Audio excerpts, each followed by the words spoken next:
Good morning, good afternoon, and good evening, wherever you are on this beautiful earth.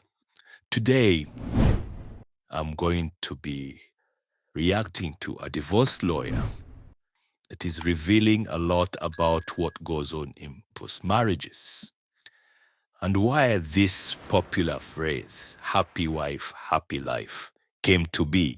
Personally, it's one of the most ridiculous statements I've ever heard. But let's listen to this lawyer. That happy wife, happy life phrase, there must be a reason why it became cliche, why it became popular. Well, it became popular because I think so many people were willing to accept the unbelievably ridiculous model of relationships that's led us to a 56% divorce rate and probably another 20 or 30% staying together unbelievably miserable but not wanting to give up half their stuff. So yeah, like misery loves company. Like everybody is sitting around going like, well, listen, women are like that. You gotta spend 90 minutes with them. Happy wife, happy life. Like, and I just don't accept that. Now, gentlemen, you must understand that this propaganda started a very long time ago.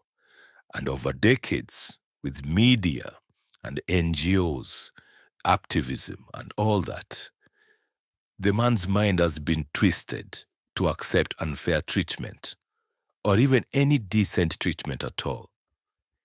They are basically taken to the cleaners in divorce court. They never get to see their children. Investments they've made for years are basically taken away from them. That's why such statements come up, happy wife, happy life. So do whatever you need to do to make her happy, even at your own cost. Do not do that. I don't accept that it has to be awful. Why is it not happy husband, happy wife, though? Well, It's because the woman is easier to manipulate, and the woman will be able to follow what the powers that be tell her. That is why. It is because men can be they can be very hardcore. They can just refuse to follow instructions that do not make sense to them. And they have the capacity to fight back. More importantly, they have a capacity to fight back. So target the weaker sex. I'm just saying. reality, it is. I think in reality, it is, but it's that's happy husband and happy wife equals happy marriage. Like, But why did it come into culture that way round? because I think there's a well, I mean, my personal opinion on this is I think men are probably easier to please in some ways. Like, Okay. you know, I think men are either hungry or horny. So like either feed us or have sex with us. And that's kind of, we're most of the time pretty happy. Like we're not, you know, like which curtains should we pick out for the house? Like we're not that caught up in that. I don't know a lot of guys caught up in that. Like when it came to weddings, like most of the guys I know weren't when they were young men going like, what is my wedding gonna be like? Here's what I'm gonna do. Like it was very like, all right, is there a DJ or a band and what will the bar have? And that's kind of what they were into. And everything else was like, cool, babe, whatever you like. Like I'm excited to see you excited. That's what matters to me. So men are simple.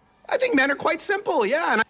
And that is the truth. We are simple creatures, and at the end of it, we really just want to build. Everything, though, that we build is for the women and the children. But they don't understand that, or at least they choose not to understand that. Instead, they do want to parasitize the relationship. They want to just take, and you have to take it, so to speak. So no, be careful. And I think a lot of our desperation to get into relationship and start family sets us up for this failure. I think women, and by the way, this is not a criticism of men. It's not a criticism of women. And again, it's a generalization, I understand that. But like women, I think, thank God, women are much more nuanced in my experience. Like they notice more sometimes or different things. Like I think men and women bring different things to, and again, not every man, not every woman, but like I genuinely believe that we bring different gifts to relationships. You always when you listen to these Western men, they're always, when they're talking about these subjects, there are always so many disclaimers. Oh, not all men, not women, not all this, not that. It's because while they know the truth, they still have to say it in such a manner that it's palatable to the women. Well, I don't know if that is a good thing or a bad thing, but to me, it does sound like a continuous apology for trying to say the truth. And it is important that, of course, we understand we all have different gifts, and that's why we work together when everybody embraces their abilities more. But the social engineering that has been going on for decades is simply not going to allow that. So it's up to you to be knowledgeable about this and act accordingly. And when we embrace that, and by the way, that polarity when we're dating is the greatest thing in the world. But of course, it gets challenging because this person's not just your sexual partner or romantic partner, they're your roommate, they're your co-parent, they're your travel partner, share a bathroom with them. This is a whole nother thing when you get married. The French have a saying that, marriage turns a lover into a relative. And the truth is, not any of, your lover, you have this sort of, it's why affairs are so intoxicating and wonderful, because you just get the best parts. And that's what I always say personally. Marriages are a business and they should be treated as such. You should treat it as an investment you're making for your future and obviously for the future of your children and your wife if she chooses to. So as it is right now, most people are engaging too much in their emotions for something that's such an integral and very important part where you should engage sober minds. Emotions do tend to cloud judgment. So while you feel something, you're not an animal. You can dig deeper and extract the logic as to why you're doing it and whether or not it's good for you or your future. You don't have to, pick up this person's socks. You don't have to listen to the fight they got in with their cousin. You don't have to be like, I gotta spend 90 minutes with them. You can actually, you're just getting the good stuff. The passion, the sex, which again, we can do relationships however we decide we want to do them. That's what's cool about it, is the two people in it is what matters. And I think even before social media, we were very much about, well, how is everybody else doing it? Because I guess that's the right way to do it.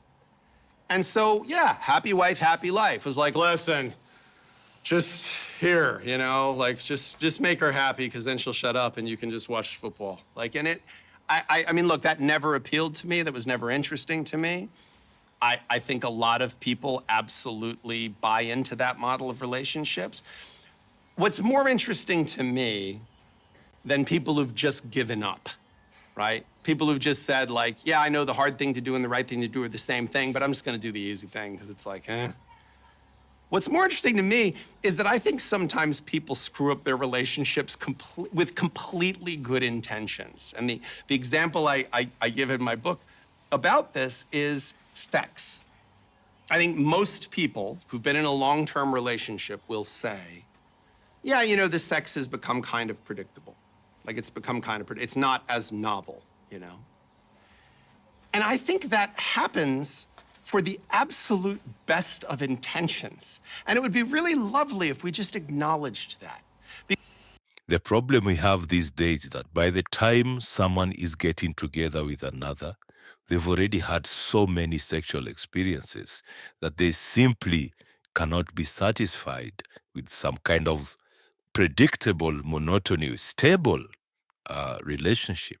They want the high, the excitement. And because we have accepted this and actually encouraged it, go and live your best life, they say. You go out there and you make rash decisions that cost people a lot of money, a lot of grief. They create very unstable environments for children to grow up in. And that's what happens when you indulge your emotions too much and you just want to have your endorphins pumping all the time. It is simply not the way to build things. I mean, you can have some excitement here and there, but that can't be the primary reason you're doing something as important as a marriage. Because here's why it happens, right? You get with a person, you're first dating, first time you get sexual with the person, you throw every trick you've got at that person, right? You do all the things that you think they're gonna like to see, what are they gonna like, right? Do they like the same stuff that other people like, or do they like something different, or what do they like the same things you like? And you throw everything at it. And you start, okay, they don't like that. Okay, this they really like. Oh, they make really nice noises when I do that. Okay, and you start to, and then what do? You start to get more efficient. Like, oh, I know she doesn't like that, so I'm not gonna do that, but I know she likes this, so I'm gonna do that a whole lot, right? And she does, I hope, the same thing. She does he loves it when I do this, and the sound that comes out of him when I do that. I say, what do? You play the greatest hits. You play the greatest hits, because why not? And by the way, there's only so many hours in the day, and we got some stuff we gotta get to. So let's really throw the greatest hits at each other, and we're gonna have a great time. Well, what did you just do? You were trying to make each other really happy and be a really good lover to each other, but what did you just do? You just created a routine.